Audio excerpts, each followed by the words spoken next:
Welcome, Nate. Yeah, thanks for having me. So excited to have you for your first time in New York. How's it been so far? It is an experience. It really is a wonder of the world. There's nothing like it. I know. I can see it in your eyes. You came from Arizona, correct? Yep. Just looking around here, I know it can be very stimulating and a lot, and in an amazing way for those that choose to live here full time. But I feel like as a visitor, it can be like a lot of energy. I've never experienced anything like this. So you go from desert to, this like jungle of skyscrapers. It's absolutely marvelous. Yeah. I'm glad you're experiencing it. Well, thanks for having me out. Yeah. Yes, we have so much to talk about. I have done a full deep dive on your content, your podcast. Obviously, I'm very familiar with Geviti, and we will get into all of that. But I feel like you and I really share this synergy around the way that we view health and wellness. And I'm just very excited to get into it. There's nothing I love talking about more. So let's start from the top. I think you have a really interesting story, not just from a founder perspective, but also just a life story. And you chose a very interesting path, one that I really admire. So take me back to turning down an Ivy League school, going to tour a bunch of amazing schools with your father, and making the decision to not go to those schools and start your own company. Yeah. So, man, it's hard to say it was a decision. It really just sort of happened. It's how life went. So I was a really good basketball player. I was the player of the year in Arizona. In high school, we won some state championships. We were a really good team. And so, because of that, I was heavily recruited to go play basketball. I did well in school. I got good grades and I tested well on the ACT. So it was the Ivy Leagues who were really drawn to me. And, I went and did official visits at some of the Ivy Leagues. I went to Yale, Dartmouth, Princeton, Brown, all of them but Harvard, which was probably if Harvard was interested in me, I probably would have gone. But it worked out well that they were not. Yes, it Always did. a greater plan. Yes, that's right. So, I ended up deciding not to, and the reason behind that really was I started this side hustle sort of company. I built an educational platform. My background's software technology, so sort of a self-taught engineer. I didn't learn this in school or anything like that. I built this educational platform as really just a way to afford rent and like live on my own the summer before college and get out of my parents' house and just like make enough to be able to chip in with a couple guys and, afford rent. And just sort of by happenstance, it took off. So we were serving thousands of people across the world as a subscription-based model. It was doing really, really well. We were teaching various entrepreneurial niches. So I would literally bring in experts in, respective fields, and I'd pay them to teach our subscribers how to do said thing, whether that's day trading or drop shipping, or whatever that might be. So, one thing led to another that grew, and I got an opportunity to sell it, and I was like, well, there was a part of me that thought I got lucky. And as soon as I saw the big, number that they were offering, I was 22 at the time, 21, 22. I was like, yeah, this is amazing.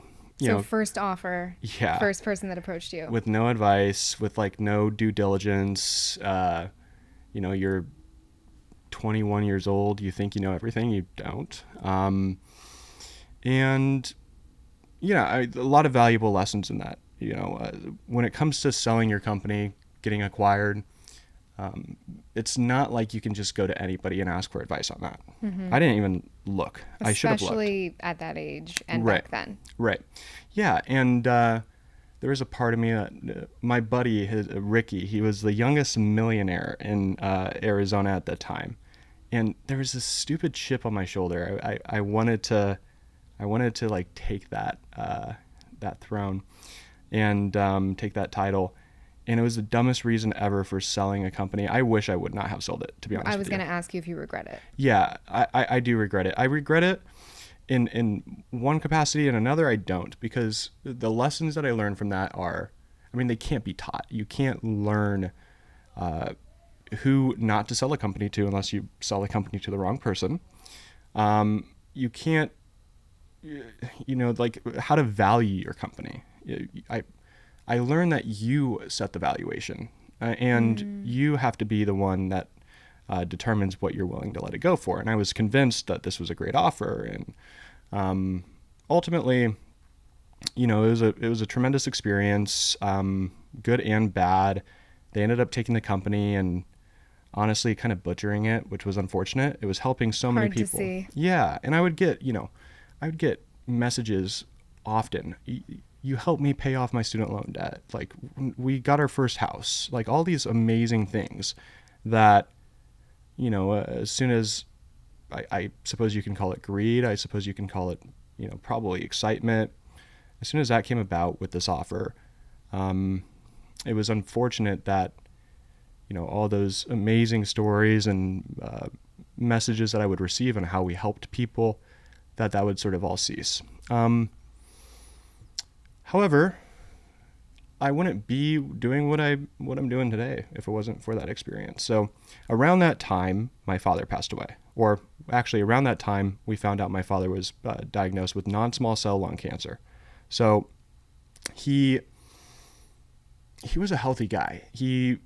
Him and I would work out regularly. We worked out 4 or 5 days a week together, hiked. He lived in Old Town Scottsdale in Arizona, which if you've ever been, it's a great area to just like be active. You can go and walk the canals, and there's just so much to do there.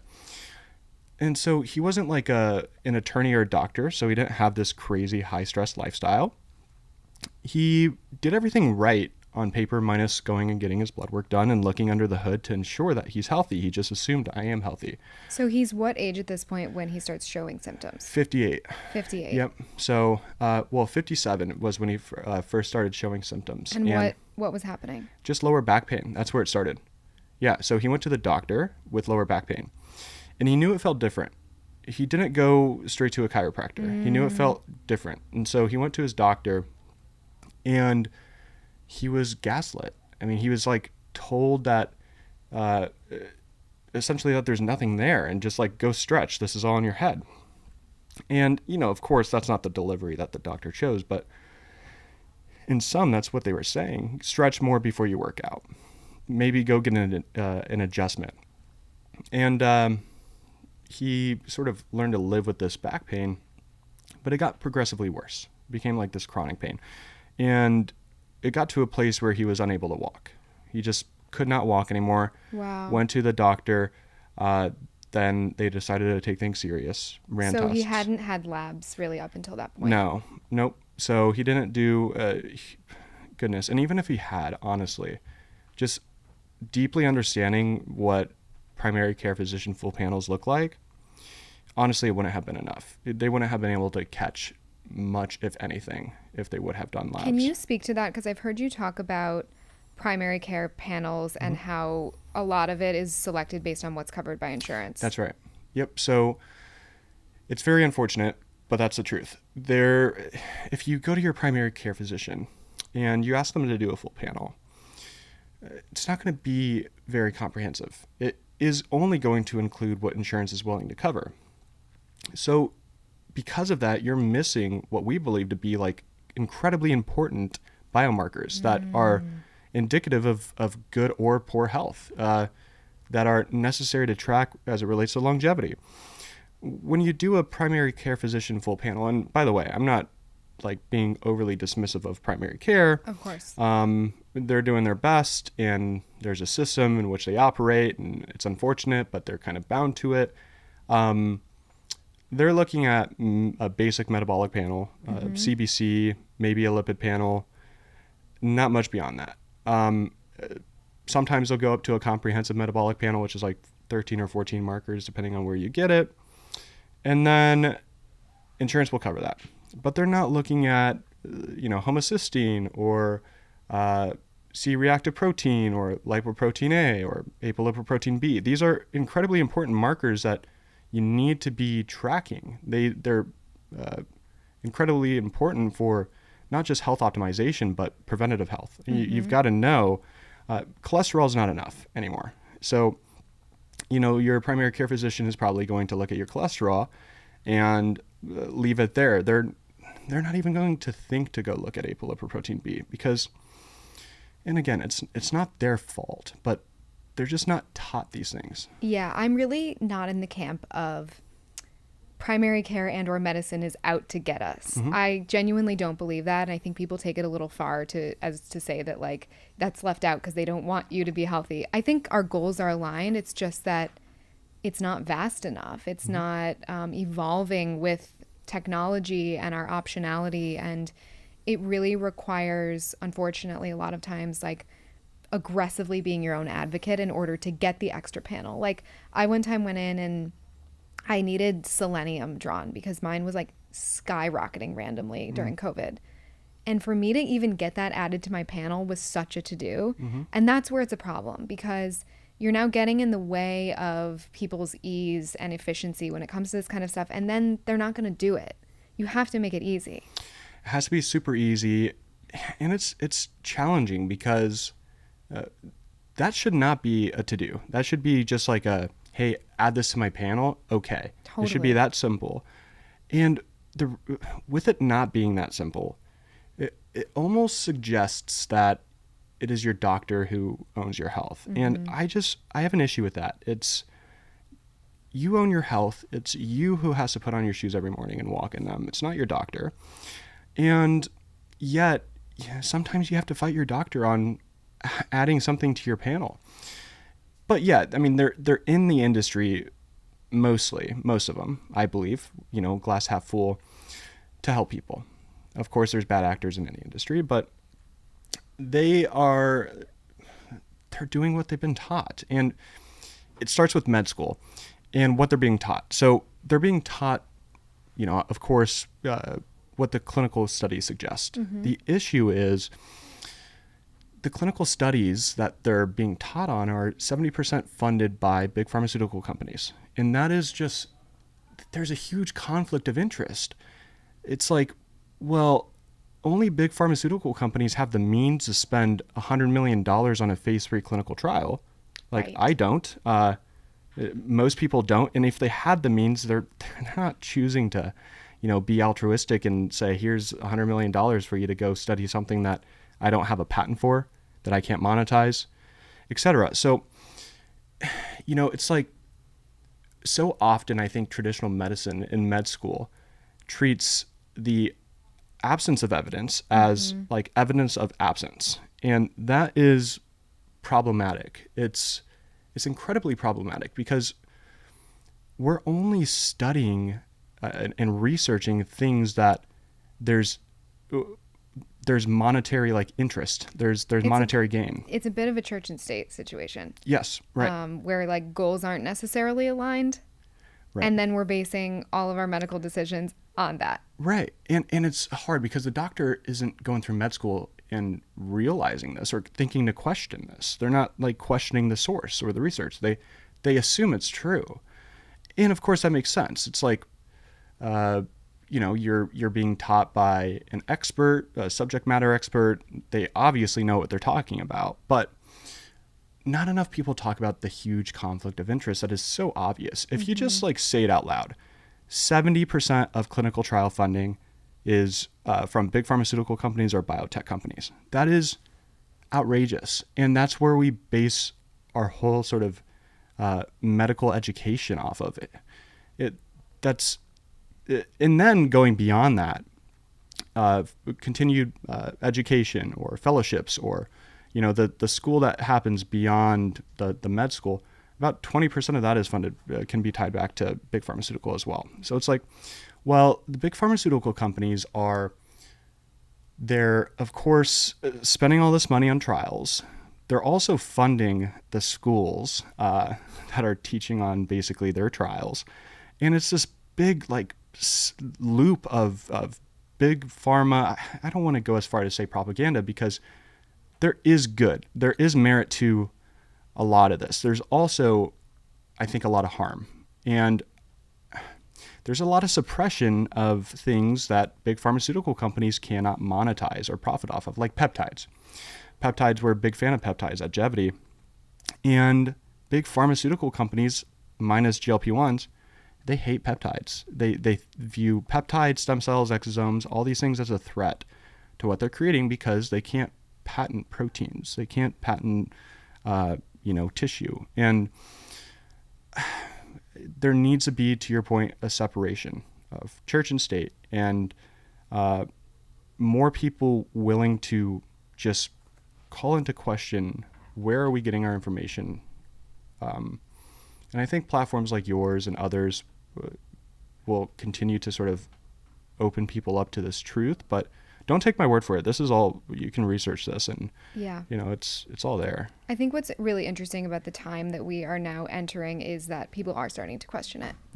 I think that what I've seen and personally experienced, and I know that you've talked about this, is where it gets a little hairy, right? Because people now have these platforms. People have voices. People are interested. They're curious. They're questioning. They have their own personal experiences, like you with your father, where some alarm bells start going off, which is great. We need to be questioning. The problem is that as we open the doors to functional medicine, longevity, all of these things that people like you and I are very interested in, and I assume that the listener today probably is as well, there tends to also be alternative healing and like really beautiful modalities that have personally changed my life. And then we start to creep into woo-woo territory. And then we start to creep into conspiracy theorists. And then those that are very aligned with medical, straight edge, nothing else to it, become very... It becomes a thing where people like you and I that are genuinely interested in the greater good, helping people, health, alternative modalities, becomes a little bit squashed because there is this woo-woo and conspiracy, and it's very easy for people to be like, yeah, they're crazy. Don't listen to that. And you get lumped into this category, and that is where I really struggle. Yeah, me too. I mean, you see the same thing in politics, right? It's like both sides don't like each other, but really what they don't like is the extreme of both sides. It's not that they don't like each other. They just don't like the loudest voices who are the most extreme. Exactly. And it's the same way in health and wellness, in longevity medicine or functional medicine. It's like, the traditional medicine person, if you will, is so quick to dismiss functional medicine or longevity medicine, regenerative medicine, etc. Or these just alternate sort of modalities of healing. And it's hard because on this camp that we live in, you go to the far extreme, and there are like the woo-woo sort of people that, this side over here looks at this extreme and they're quick to judge, and they paint a broad stroke. And it's easier to just paint an extremist stroke over both sides and then dismiss each other. Right. And man, it's so hard because we agree on so much more. It's like the reason why I'm sort of, first of all, I have family who are doctors, and I have family who are in med school right now. And, I'm not going on these podcasts or on social media trying to, point my finger at them and saying they're doing something wrong. There are voices who are very anti what we're doing that will not entertain it because there's not evidence that supports, some of the stuff that we talk about, like peptides.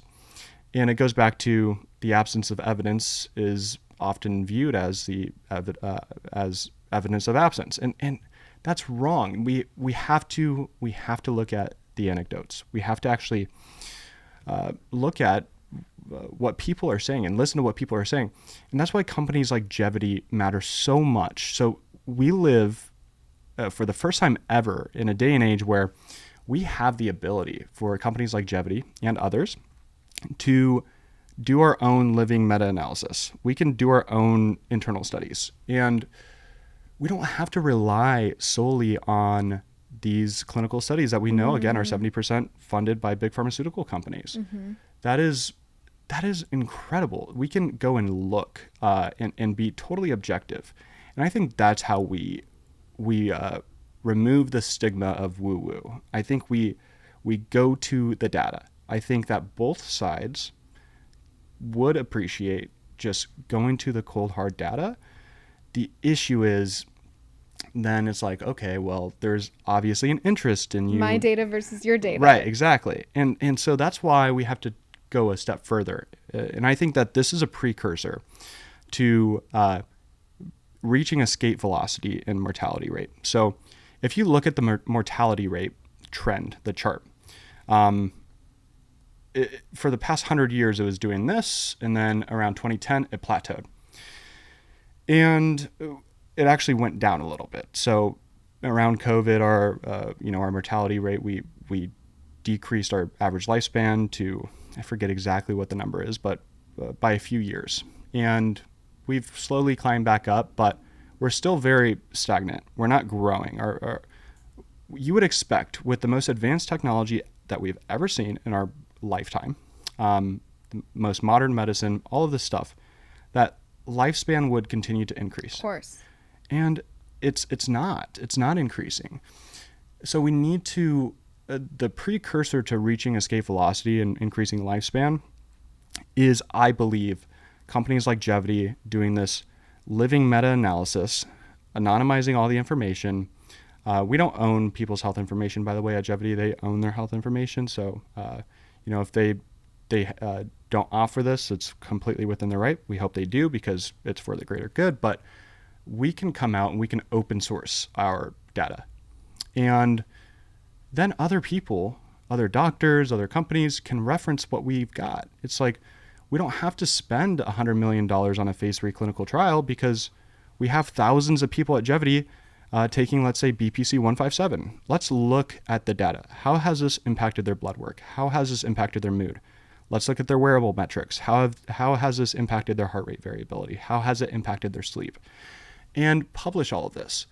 We've never been able to do that before. It's so amazing that a private company such as Geviti possesses all the tools to pull that off. And we're thrilled that we're sort of pushing the envelope here and really trying to do something different. I think we will be successful in changing the way we approach research altogether in health. And that is, again, the only way to reach that escape velocity. It's very, very hard to, to break through that sort of barrier. But if we can, I believe that you and I will live happily and healthily into our hundreds. And I truly believe that. And I think it's a really high probability. I don't want to go as far to say it's a certainty, because you never know. You never know. But it would be incredibly shocking if the average lifespan in 20, 30 years is, around that 100-year-old rate. So. Okay, so much to unpack here. Yeah. So I want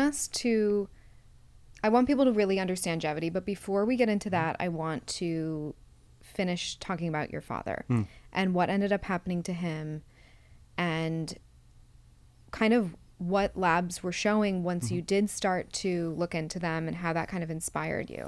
Yeah. So, I mentioned my father was an active individual. He finally got tests ran. Of course, a lot of abnormalities in the blood when they did further blood work. The obvious is elevated C-reactive protein, just systemic inflammation. What does that mean? Okay. So your CRP is something, by the way, that should be in every single blood work panel. It seems like it. Yeah. If it's not in your panel, you need to go find somebody else who will put it in your panel, or just request it, and hopefully they don't fight you like they fought you. We pray. Yeah. So, crazy elevated, a lot of the white blood cell, obviously abnormalities there.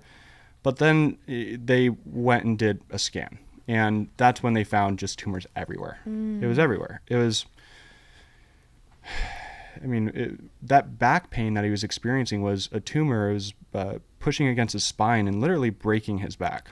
So he was like, the pain that he was experiencing was a broken back that he just was told to learn to live with or stretch more. Right. It's like, and so he progressively became more frail. My wife and I, we got married that year, and he was able to, come up to our wedding. We got married up in northern Arizona, and but he was in a frail state, could hardly walk, but he was there. And it wasn't more than a few short months after when he ended up passing away. And that experience was incredibly terrifying as well. It's like, this is really why I got into this space, because of this. I saw firsthand how unfortunately poor the hospital system is. It was incredibly poor. First of all, this was during the height of COVID. So they had a limit on how many visitors can come into the room. And so we had to take turns seeing my father. It's like, we couldn't be together as unit. A family. Yeah, we couldn't be a unit there to support him. And that was so stupid. They were trying to ensure that we were vaccinated before we can go in. It's like, are you kidding me? This is, to go see my dying father, I have to be vaccinated. And of course we fought them on that, and they let us through.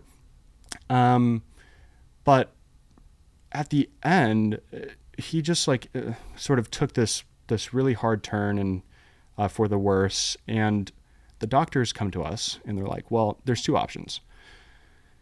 He's probably going to die. He probably is going to die within the next 24, 48 hours max. We can take him upstairs and we can keep trying and maybe keep him alive longer. Or you can put him in hospice, and there's one here on the property, and at least he's comfortable and you can be with him. But if he goes upstairs and we try to keep him alive, you're not allowed to go up there, and he could die up there. So it's like, well, there's a chance that he lives if he goes upstairs, but you're telling me that he's probably going to die. We're just not going to be able to see him. Or we put him in hospice where he's certainly going to die, but at least we get to be there. It's like a horrible decision to have to make. It was a terrible decision. And the reason behind that was COVID rules. It's like, usually they wouldn't deny you access, but, that's the system. And they put us in a terrible position. It's like, for the rest of our life, we'll never know if it was the right or wrong decision. Ultimately, everything happens for a reason. So, this was what was meant to happen if you subscribe to some sort of worldview that allows that. I do. However, it really opened my eyes to how bad the traditional system is, and ultimately sort of sparked this fire to figure out how can we solve this? How can we prevent people from getting here in the first place? And I had a lot of ideas on how things like large language models, again, my background is technology, how those will have a use case in healthcare, and started putting the pieces of the puzzle together in my head. And, the Geviti came about, but father passed away a few months after I got married to my wife. We were 22 years old when we got married, so married young. And then we find out we're pregnant with our first son. We have two sons. Just a few months after he passed away. Wow. So it was like a roller coaster of events. And it's like, my father will never get to meet his grandsons, and my kids will never get to meet their grandfather. And it's like, man, this could have all been avoided. Unfortunately, a product like Geviti just didn't exist at the time. And, I really do try to build Geviti in a way that I believe would have kept him here with us if he was, of course, a subscriber. Now, my father, he was very anti subscribing to anything, so there's a chance that he wouldn't have been a subscriber. But it would have been a choice. Right. I would have forced him. I would have made him subscribe. But anyway, it's losing my father was incredibly challenging, and challenging for my brother and I, my younger brother. But also, earlier that year I had sold my company, so I was fortunate enough to spend all of that time with him, be totally present, and not feel rushed into the next thing. But as soon as he passed, I knew. I got together with my co-founder Eli, and we knew this was where we had to be, and we saw a way. We saw a way that now other people are adopting, but it was completely obvious. Well, let's marry advanced diagnostics, better blood work than what other people are doing, Pair this with machine learning and artificial intelligence. Do this through a functional medicine approach or also a regenerative medicine approach. The combination of the two is what we define longevity medicine. And offer it as a subscription, a low entry fee, and offer this as a service via telehealth. Because for longevity to be accessible to everybody, it needs to be accessible in price point. It needs to be accessible in modality. So we come to you to do your blood work. You don't have to go to LabCorp or Quest. Everything's virtual. So telehealth, if it's like a gut health check, we'll send a GI map to your house so you can, of course, do that and then send it back. And then you'll meet with somebody on our team to go over those results. We have cancer screens. And then it needs to be accessible in reach. So we're in 29 states today, but probably by the time this podcast airs, we'll be in close to 40. And then hopefully by end of 2025, we'll be nearly in all 50. And so if we pull this off and others continue to adopt this sort of model, we believe that the paradigm of how we view healthcare can be shifted forever from a reactive sort of approach to a proactive preventative approach. And that's really, really cool. It's a tough nut to crack though. It's incredible. And first of all, I just want to say I'm so sorry about your dad. I can't imagine what going through that must have been like, and what a beautiful way to honor him and turn it into something that can help thousands, if not eventually millions of people. Can you walk the listener through the process of what working with Geviti looks like, start to finish, and then we can kind of pinpoint the areas where it's super different from the existing modalities? Yeah, so it all starts with blood work. We have a blood work panel that we call our longevity panel. It's a 100 plus biomarker panel. So you've probably seen other companies market, this fancy blood work panel. Ours is very comprehensive. It was built by the best, we believe, the best longevity experts in the world. We also took, our medical advisory board. We allowed them to sort of come together and pull the best markers that they thought would be included in the ultimate panel. And we sort of meshed all of this together and found a solution to bring this to your home. So you don't have time. I don't have time to go to a LabCorp or Quest. I hate it there so much. And it's gross. It's like... I'm really unhappy every time I have to go there. And you don't know New York, but it's like the one closest to me is on Union Square. And it's just... It really changes the day. Yeah. It doesn't seem right when you go into a lab that's supposed to be sterile. And it's like, ooh, I feel like I should wash my hands before I leave. So we don't do that. We come to you. We send a phlebotomist to you. And that's critical in my opinion. We don't have time. I like to also design Geviti around my wife. So I say this a lot. My wife, she is full-time mama. She's at home with the kiddos. We have a 3-year-old and a 7.5-month-old, almost 8 months. So we're in the thick of it right now. So she needs a solution that comes to her, that meets her where she's at, that she can get her blood drawn while the kids are running crazy. And that's what ends up happening. The phlebotomist comes, they're in and out within 5 minutes. That's where the journey begins. And I get my blood work done far too often, honestly. What does that actually look like? Recently it's been monthly, but a monthly 100 biomarker panel is a lot.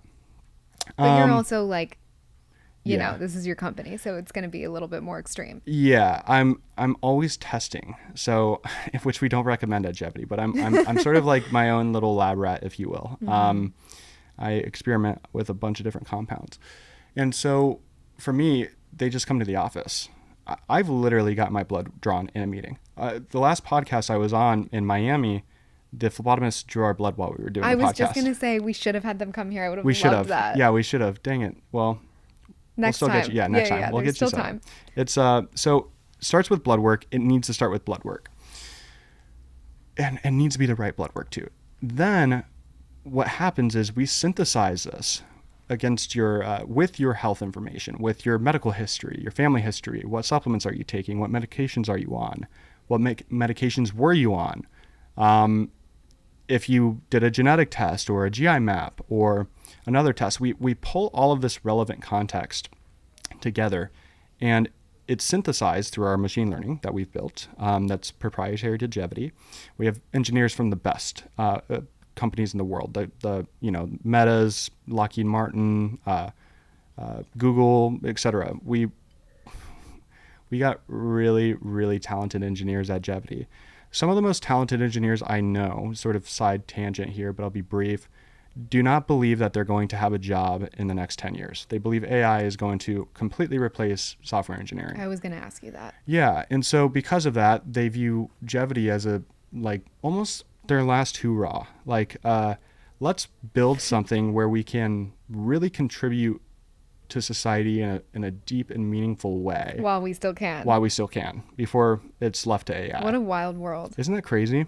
It's like everybody's sort of going about their days and walking down the street very unaware of what the future will likely look like in not that long. I mean, job displacement, it's like, I think net positive for sure, wild. But it's going to be wild. Yeah. So we synthesize all of this health information, and then you hop on with one of our specialists. So, there's other companies out there that they'll send you to a lab, they give you the results back, and then that's that. They don't walk you through any of it. So I had an experience like this, and I won't name names, but I did a panel with a competitor, and I got my results back, and I had really, you'll probably know this better than I will, either really high or really low neutrophils. Really low. I basically had neutropenia. And the doctor called me. She was in Atlanta, and she was like, hey, yeah, this is really high. You should see what would you see for that? A hematologist. Yeah, I think neutrophils can be pretty problematic. Did you see a doctor? Hopefully everything's good? Yes, okay. I did, but I felt very alarmed. Yeah, and then especially if you Google it. It's like, what does this mean? So I was I have leukemia, obviously. Yeah, right. Exactly. And I'm also a bit of a hypochondriac. I've had a lot of health stuff, so it sent me for a little while, if I'm honest. Yeah. White blood cells were a little off. It was not looking great. And I felt like I didn't really have proper guidance. It was like, this is something that you need to seek additional care on. You should find a hematologist. I believe that was the type of doctor. And that was it. And I didn't feel supported. I saw a hematologist. We sorted through it. They didn't think I needed to go into my spine. That was basically the other alternative. And I just felt very unsupported. And I ended up being I shouldn't have even gotten that done. Yeah. And that was icky. It's so hard because, you get a critical value back or an alarming value back, something like that, where you Google, low or high neutrophils, and it says, this is common when you have cancer. It's like, goodness gracious. It's the literal last thing you want to see. Yeah, and Googling what your blood work means is probably not a good rule of thumb. Also, absolutely don't recommend. Yeah, and don't run it through AI either. If there's one thing that I would love to just scream from the rooftop so everybody could hear, do not run your blood work through AI and expect it to actually give you the right response. It is so convincing. The response that it gives you is so convincing because it makes sense. It's this brand new revolutionary technology that you can talk to and engage in dialogue with, and it'll respond and answer your questions. And a lot of the times it's right, but it's what I call AI bias. We're not asking AI questions that we already know the answers to. We're asking questions that we don't know the answers to. And it's like, well, we use it for research purposes, but we wouldn't need to if we knew the topic. And so whatever it delivers you, it's not going to deliver you information in this unsure sort of tone. No, it's very certain. Right, exactly. Which is hard. Right. And so when it's saying things with a certain tone that are very seemingly convincing, you end up just accepting it as truth. You don't go and fact check it further. AI is wrong a lot. It is wrong a lot, and it needs to be fact checked. So also things like ChatGPT, they're not purpose built for reading your blood work. Right. So how does that differ from, I go get my work done with Geviti, I speak with a specialist, and where's the AI mechanism happening in there? So the AI mechanism is throughout. So the first time AI is introduced is when your blood work results come back we're synthesizing all of this information where basically a good visualization is there's this funnel. And all of this health information is going, including your blood work, is going into the top of the funnel. And, it comes out the other end as this rough draft AI ML generated care plan that's very, very in-depth. It's literally built for you. It's far more in-depth than anything we've seen on the market. Can you give an example of like what that would look like for, say, you? Yeah, so we touch on, first we start with the foundations. We're big in starting on the foundation, which is lifestyle, sleep, stress, nutrition. You got to start there before you even introduce supplementation. So based on when you sign up for Geviti, before the blood work, you spend about 10 minutes filling out all of these, this form of all of these questions. And it's pretty in depth. So we know a lot about you. And so our AI knows a lot about you at that point. And because it has this context, it's able to produce a nutrition plan based off of your food preferences or any dietary restrictions or any food allergies. We already know all of this. And so that's easy, low-hanging fruit. But then creating parallels between your nutrition and your blood work, your nutrition and your lifestyle, this is all a bit more complicated. And you continue to get more nuanced. And it's like, well, for a human to do this, just nutrition in the same way we're doing it, would take hours. It would take hours. To have a clinician or practitioner assess the 100 biomarkers that we look at and do everything our AI would do, it would take minimum 8 hours a day for one person. Yeah, so it's like, that's not scalable. No. And they're still prone to human error. Humans make mistakes. We will never evolve past that. We will always make mistakes. And AI makes mistakes too, but we've built it with a specific purpose. And there's checks and balances. So we don't just send the AI generated care plan out. What happens next, another area where AI is introduced, is we hop on that call with you and we walk you through your blood work and what it means and what you should and shouldn't be alarmed about. So we're not just going to send you a message through the app and say, hey, go see your, whatever doctor. And we'll hop on a call with you. We'll take you through your results end to end. It's a 45-minute call. And we'll also learn more about you. But the whole time we have an AI scribe listening.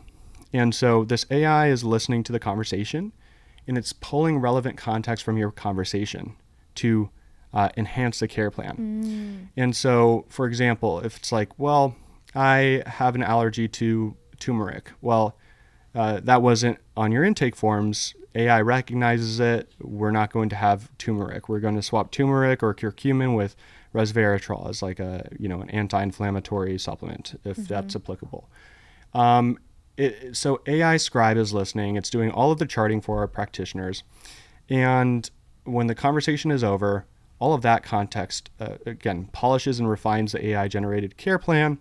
Then our care team reviews it. So our care team is amazing. We have functional medicine practitioners. We have people who specialize in gut health. We have people who specialize in autoimmune, functional nutritionists, all of it. And our team reviews the care plan before it goes out. Oftentimes we'll just fine tune, polish, make some changes, add some of our own outside suggestions that were not included in the AI. And what's really cool is with everything we add, we're logging it. And so if the AI notices we're constantly adding something, it's self-learning. It's learning from itself. Yeah, it only gets better with time, right? And it only gets better. It gets better with time. The more blood work you do, it'll start to notice trends that otherwise maybe would have gone unnoticed. And that is critical for, within our lifetime, we'll have a pretty accurate mortality calculator. I think within the next, might be a little ambitious, but I'd go as far to say 10 years, we'll be able to accurately predict mortality. This is how. Tracking trends over time with extensive health tracking. Wearables, you have an Aura, I think. Yep. So is that integrated into Geviti at all? Like if I had a Whoop or an Aura? Yep. So Cool. Whoop, Aura, Apple Watch, Garmin are the ones that we currently integrate with. Because I feel like if you have something that's showing up on your Aura, like your HRV has been really low lately or something like that, that should be accounted for. You know, and I feel like when you go get your standard blood draw, that's absolutely not a part of the equation or conversation. 100%. Or let's say you try out a new supplement and you would never think, you hear supplements and it's like, oh, it's harmless. Well, what if you try out a new supplement and your REM sleep drops to like nothing? It's like, well, you would not really on your own think, this is the supplement I'm taking, because you're probably taking a bunch of supplements and you don't know what you're taking. Yeah. And so all of this, the more data that we can grab, the better. And what's awesome is we're using your health data to promote a longer, healthier life. Longevity for us. The longevity space, again, the outliers, the bad actors, the loud voices, it's become this laughed at thing in some ways. The people like, I'll name names, people like Brian Johnson. The Blueprint guy, Venmo Braintree guy, has gone on and said, we'll be the first generation to not die. I think that's so insane. It's insane. And it's also not my goal personally. Right. It's like, he has to ask, what is living? Is life about merely extending lifespan, or quality? Right. Is longevity the intersection of healthspan and lifespan? And is the goal of longevity to be there mentally, physically, cognitively, like to be there present with future generations? That's the goal. It's not, let's live to 200, 300, 400 years old. It's, let's be there with our grandchildren. Let's be there with our great grandchildren, and not just like be there in a chair. Feel good while you're there. Right. Like present, play with them and alert. Yeah. I mean, my goal is to be golfing well into my 90s, 100s. That would be an amazing thing to accomplish. And I think that I'm 26 years old, so I've got quite a ways to go before 90 approaches. But, if you're starting in your 20s, 30s, 40s with a company like Geviti, with the right protocol, one that's tailor-made for you, specific to you, the lifespan potential is amazing, but met with healthspan. We don't want to be on life support or ventilators or whatever when we're of the older years. We want to be able to move and play sport and wrestle with the grandchildren. And pickleball is super popular. I haven't gotten into it. My co-founder, he's been trying to get me to play pickleball for so long. I have such an addictive personality. As soon as I play pickleball, I will not be able to stop. It's like your whole identity as right. a pickleball player. I just can't right now. So then supplementation, right? So we touched on the nutrition, lifestyle. Supplementation is going to be sort of the next step. So we'll have like recommendations for supplements? Yeah. So recommendations for supplements. We also build what we call our longevity blend for people. So again, based off of your blood work and our AI and your care team in your pocket, essentially, everything is through the mobile application. So you've got direct access to what I believe are the best in the world with functional medicine and longevity medicine. We also give you supplement recommendations. Now you can go and buy those supplements on your own. That's fine, but you should be cautious because there's not as strict of regulations as you would expect with supplementation. There's not none, and I've gone on to podcasts and I've claimed that there's none, and that was just slight misinformation, or I guess like positioning. There's some, but there's not hardly enough. It's very loose, and so you need to know where they're getting their where they're sourcing their raw ingredients, where they're sourcing their APIs. You need a certificate of analysis is not enough, because anybody can doctor a result that says this is 100% pure. And we're not just looking at purity, we're looking at heavy metal content. We're looking at other things. People don't talk about this, but like we talk about it with coffee, we don't talk about it with supplements. Mold is like a big deal. And what companies are actually testing this? What do the quality control standards look like when they're manufacturing these supplements? So we're offering several different companies that we align with, and we know that they're doing things the right way. we ended up really niching down to one company in particular, and there's others out there that we like, but Zymogen, XY. Zymogen. You can spell it out, but it's XY. I don't know this company. So up until a couple years ago, they sold to practitioners only. They've been around since the early 2000s. They are the gold standard in supplementation, but they were never selling to consumers. They were Green flag. Yeah, exactly. They were selling to only practitioners. And only a couple years ago did they open up their business to selling direct to consumer.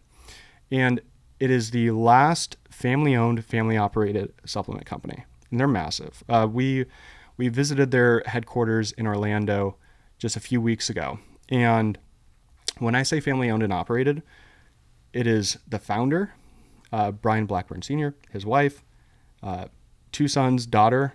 They're all running the company, and they have hundreds of employees underneath them, and you can tell it's like they're doing things the right way in business. We toured their facility. It's a massive, like 100,000 plus square foot clean room. It's just, we had to, gown up and make sure we were all covered and everything to go do the tour.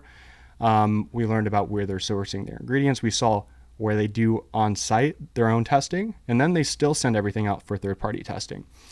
And what we noticed, why we sort of nailed down with Zymogen, or I guess narrowed our focus to exclusively using Zymogen products, at least for now, was we could offer, let's say, vitamin B12 from 2 different companies to 2 different people. And we noticed that Zymogen products always got better feedback. That I've been taking this from Amazon for years and I never felt anything. Totally. And I started taking yours and it's like, I actually feel different. And supplements, when they're good supplements, are as good as medicine. It is medicine. And so our longevity blend, we separate everything we believe you should be taking, and you can add to it. If you're taking creatine, we'll work in some creatine. If that's not on the suggested list, but it's something you've been taking and you know that you respond well to, we'll add that in. Of course, there's things that we would feel less comfortable adding in if we had good reason, but like, what does a longevity blend look like? Yep. So it's a box with a big roll in it of these daily sachets. So AM and PM packets, dosed specifically for you and your body's needs. It could not be more convenient. It really couldn't. I take my AM packet to work in the morning. As soon as I have any sort of food, I take it with my food, and then I leave my PM packet at home every night. Easy. And so it's just, you can travel with them. Instead of having 8 different supplement bottles, which was what I was doing before, I just have a little packet with all my supplements in it. And, I'm taking things at the right time of day as well. Some of our packets are AM, midday, PM. Some are just PM only. Totally depends on the individual, but generally it's AM and PM packets. And you can have, 8 supplements in a packet or something like that. Your fish oil with your magnesium L-threonate, with your curcumin, with your B12, NAD, whatever. And no one longevity blend looks the same. We're not selling stacks. We're not saying that this is, tailor-made for you and really just like slightly tweaking an existing stack. We are really customizing this for you. And so efficacy matters. It's like if you have supplements that are tailor-made for you, you're going to expect them to work a certain way. And it would be so much easier. And other companies do this if we manufactured our own supplements and, sort of didn't go through all the hoops that Zymogen and other good companies have to jump through, because it's very, very hard to maintain a really, really high quality control standard with supplementation. It is incredibly difficult. Most people don't. And it's important that you find one who does. Today, that's Zymogen. I suspect as long as they're family owned, it'll continue to be. But, and there's other, again, great companies that we'll work with out there, but AM, PM packets built for you. And then from there, we go into peptides, potentially looking at exosomes, or potentially mesenchymal stem cells, hormone replacement therapy, those sort of things. So are those in like further appointments, or is that all part of your initial comprehensive? Yeah, it totally depends on the individual. Yeah. So if somebody comes to us and they are a perimenopausal female and it's just very obvious what's going on, we're going to have that conversation right there. But maybe it's a peptide and they don't know anything about peptides when they sign up for Geviti, but we, in our social media, we educate what are peptides. They learn more about this and they become interested. Well, then they simply go to their application and they can scroll through our peptide catalog in our app and inquire straight from the catalog, or they can set up a virtual consult with us and we'll talk it through with them there.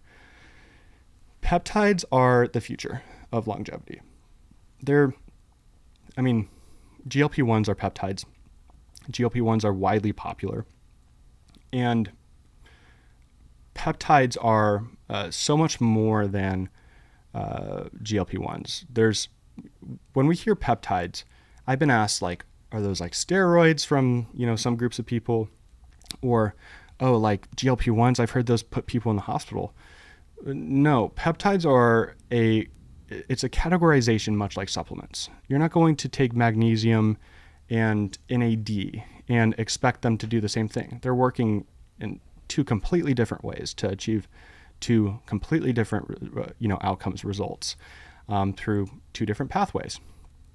Same thing with peptides. There's, of course, the GLP-1s, which everyone is taking for weight management, weight loss, etc. A lot of controversy around them, but we think that they've certainly got a place, and we're very pro GLP-1s, of course, responsibly. And that's the issue. It's like many people There's a lot of abuse. So much abuse, and it's the industry. We've too many pill mills. People are just willing to write a prescription for money, and that's problematic.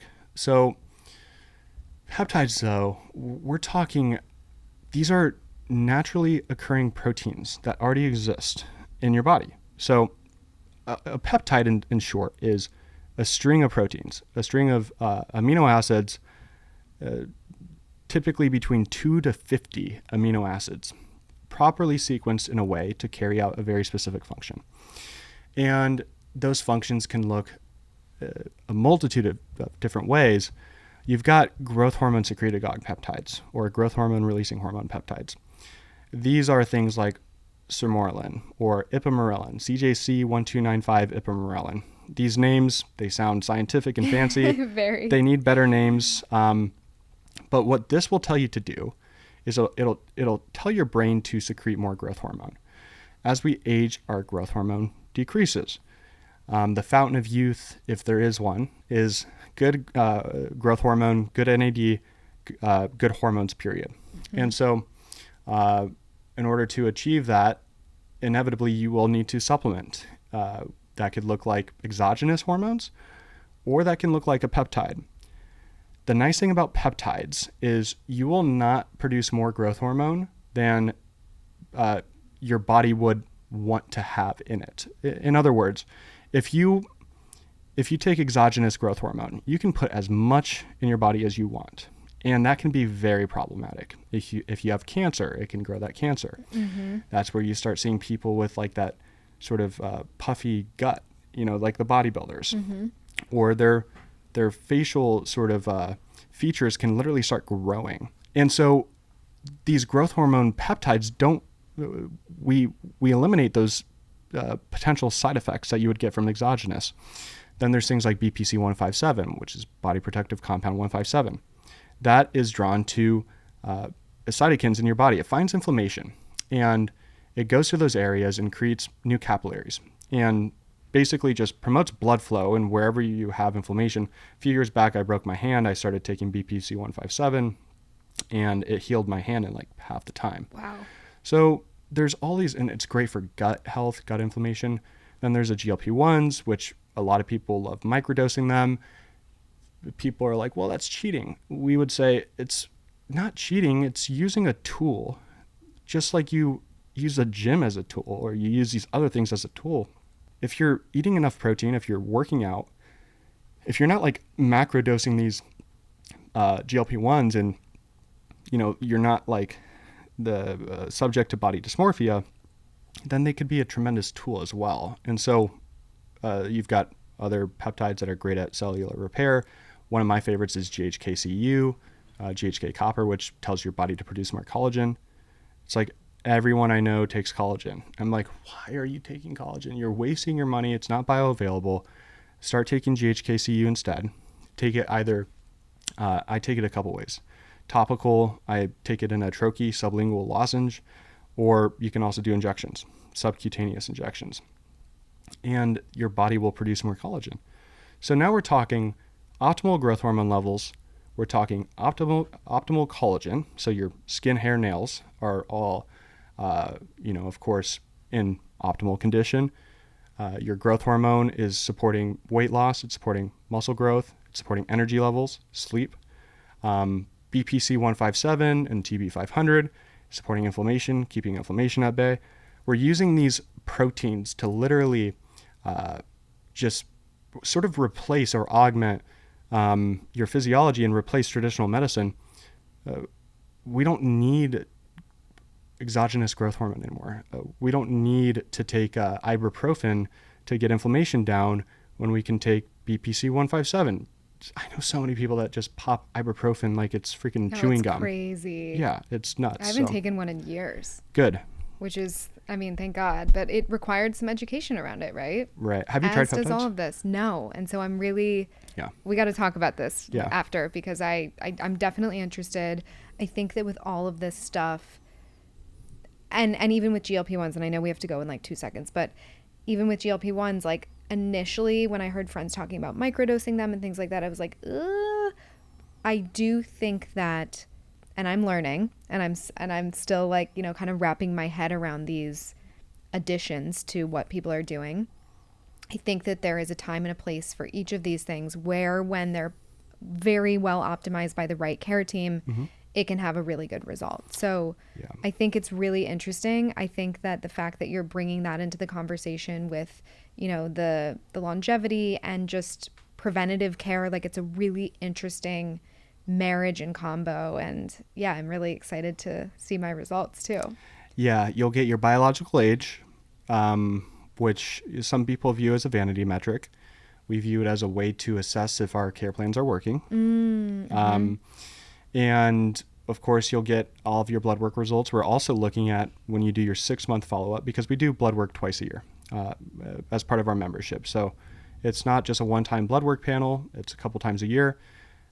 With most people, 9 out of every 10 people who get their 6-month blood work done have far more optimal range biomarkers than their first blood work. So amazing. If we're decreasing biological age and that percentage is increasing of optimal range biomarkers, then we're doing something right. So just remove the guesswork from it. It's really, really simple. Just get your blood work done, start there, go to Geviti, go Geviti.com, or there's other companies as well.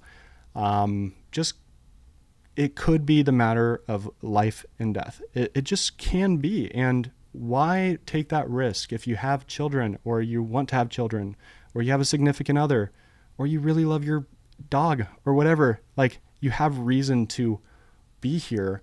And be proactive. Right. Yeah. Be proactive. Now we can. And unfortunately, insurance won't help you with that, but companies like Geviti make it affordable enough, and we'll use your HSA, where you can own your health.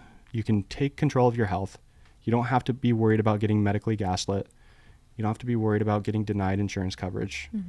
Now you have all the tools, and we offer a platform where all of those tools come together and can be managed in one place. So there's like no reason to leave. People essentially don't leave Geviti once they join, which is really cool. I'm really excited for people to try it. Yeah. So I do actually have a code for the listeners for 20% off. It's wellness. So if you go to gogeviti.com/thewellnessprocess, and then they can use my code. And, this is obviously, to your point, priced really well, especially compared to so many of these functional medicine offices and places where I've spent way too much money.